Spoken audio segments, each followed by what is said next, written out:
Well, hey there, welcome to day 1332 of What's Up to Now. Sharon Horne-Ellstrom here, and I'm feeling quite delighted today because I acquired some more art from my amazing granddaughter. I have two absolutely awesome granddaughters, and one is in school. She's in first grade now, and I've gotten to spend quite a bit of time with her until she started to go to school, and now I don't get to see her much, especially during COVID. I got to spend a lot of time with her, and I miss her imagination. I've been talking about imagination yesterday and today as part of Supersize Your Business, and ways that we can take our imagination and turn it into reality. Actually, everything we are, everything we think, everything we see, everything that exists began as an idea in someone's imagination, a thought, a passing whimsy, an idea, and has been turned into reality. So we talked about what's the process for doing that. How do you take an idea and turn it into reality with respect to growing and building your business? How do you use your imagination to and how do you bring your imagination to life? So we talked about that, which is always fun because we all do it, but most of us don't realize that we're doing it, and we don't realize how to do it, and so things come to us really haphazardly and in an accidental way. And that's okay for some parts and some things in our life and some time periods in our life, but there's other times when we actually want to be more the creator, more the designer of our own life. And the truth is I've done both. I've been in periods of my life where other people designed my life for me, and I let them. When I was a kid, I didn't know that I had a say in what my ultimate life was going to be. I guess I did, but I didn't. I mean, as kids, we're learning along the way. And so a lot of things impacted me in good ways and in some not so good ways that happened that didn't affect anyone else. You know, my sisters and I grew up in the same family, yet we are all very, very different, and we had very different experiences, even though we experienced the same things, if that makes sense. So love this topic. Love the topic of imagination and brains and everything. Don't even pretend. I'm not even going to pretend that I know a lot about it or that I'm an expert. I've never studied in depth how our mind works, how our brain works. I've studied, superficially and looked into and read a lot of books on things, but by no means am an expert. Don't want to be a brain expert. I only want to know how my brain works and what makes me tick. And that's thus the focus of this year's annual challenge. This year's annual challenge is to do one thing every day that centers us, centers me, centers you, helps us get to know ourselves better. So every day we're doing one little thing from this little journal book to get to know ourselves better. And today it was about walking slowly. And Abraham Lincoln said he walks slowly, but he never walks back. I'm not sure what that means to him, but I think it meant that he may be slow to make decisions and choices, but once he makes a decision, he's not changing his mind. He's adamant in he's resolved in what it is that he's chosen to decide. I think we saw that in his presidency, saw that in his life, saw that in his experiences, that which we know of. So I say I walk slowly because I have short legs. Now, I don't know if that's just an excuse I make. Probably just an excuse I make. And I don't think it matters how fast we walk. I think it just matters that we get up and go and keep moving. Thinking of that Get Up and Go challenge. I've been doing a couple of different trainings the last week and then this week, and it's causing me to totally rethink what I am currently doing with the Get Up and Go challenge.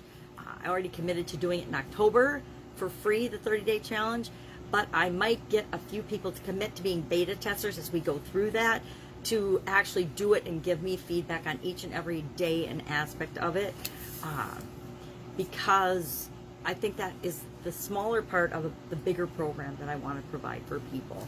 And it's just a matter of saying, okay, who are the best people to help me deliver on this big promise? I have a big promise for people, but I need other people besides just me and a couple of people that help me to make sure that happens, to make sure it's an awesome program. And it is an awesome program. It's just how do we deliver it in a way that doesn't drain me and suck the life out of me so that I can create the impact that I want to have in the world. But I'm rethinking that now. And again, I already committed to doing it in October and December, so I feel driven to meet my commitment to do it again in October and December. But it is definitely going to be changing going forward. And maybe it will just be a little piece of it will be pulled out. I was thinking this morning, well, can I hop in and do a 7-day challenge tomorrow before the 30-day challenge? And I'm like, no. I've done no promotion, no nothing, no lead up, no anything. And so I could probably, but it would be a challenge to put it all together by tomorrow. And is that where I want to spend my time and energy today? Probably not. I've got other things to do today. Other commitments that I've already made that are more important than putting together a 7-day challenge in one day. Although I've done that before. It's, sometimes that works, sometimes it doesn't. Depends what I've got going on. What am I thinking about? Excited that I got to see my granddaughters both yesterday. Miss my granddaughter. I miss her imagination. I miss her creativity. I was looking at little notes and things. I have a whole setup here in my office that is for her. She's got a little art table and an art station, and my son set that up for her, so it's awesome. So while we were hanging out together, I could actually still get a little bit of work done every once in a while. And so I can relate to people that are at home with kids trying to continue to build and grow and supersize their business. It's challenging. It's also very doable. So we can use that as our excuse for not taking the steps that'll move us forward, because a lot of what we do and think we have to do, we absolutely don't have to do. I mean, 90% of the time and energy I've spent on most of my businesses, are things when I look back that maybe they had to get done, but I certainly wasn't the person that had to do them. And so going forward, as we grow, as we get better, as we figure things out, we learn what we need to do and what we can delegate, what we don't need to do, what's essential for us to be involved in, and what other people can absolutely positively do, probably even better than we do. So those are some of the things I'm working on, thinking about today. I've got a business coaching call this morning with my business coach. I've got another doing a retreat today. And what else have I got? Lots going on. And friends are at Funnel Hacking Live. I wish I was there, but I've got to say no to events this year, just from a personal health situation, not because of COVID or anything. I think I already had that. Been there, done that, in 2019 Christmas following a cruise. So maybe that's gotten me backing off a little bit on travel and big events. But I am just to the point where I don't want to go to an event where I am with a cattle call of thousands of people and I'm going to get trampled to get in to a place where I might have a chance of seeing anything. Being visually challenged, it's less fun for me to go to these events. Yes, I love the feel of it, but it's not as fun as it was when I could see, and it didn't matter where I sat in the room. Now it's like if I don't sit in the front, I'm not going to catch 90% of what's going on, and that's, to me, isn't that fun. It isn't that educational. It isn't that great an experience. And I'm pretty maxed out on live or online events over the last year and a half, and so I didn't want to participate online. It's okay to say no to things that aren't the right time for you, and for me, it just wasn't the right time to go this year. All right. Any questions? Need help with anything offline or online, offline to online, online to offline, logistics, any area or aspect of your business with respect to processes and how to do it, right up my alley.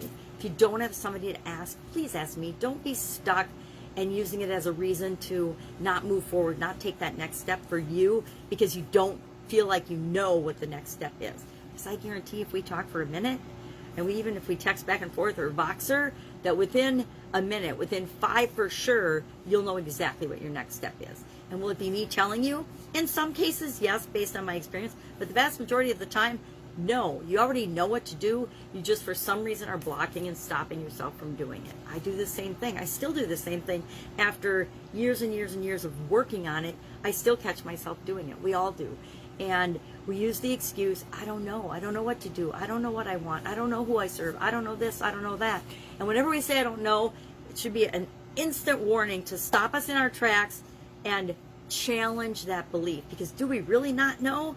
Or do we know, but maybe we're putting ourselves in the fool's dilemma where we think we have to do one thing or the other and we don't like either alternative. If we're doing that, we know we're lying to ourselves because there's always more than 2 choices in any situation. Always. Always, always, always. Sometimes we just need to change our perspective so we can see it, and I can help you do that.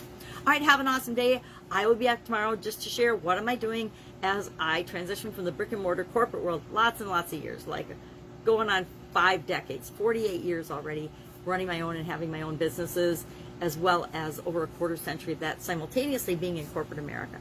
Actually working for some of the coolest companies on the planet, which is It's fun to sing. It's fun to think back and look back on.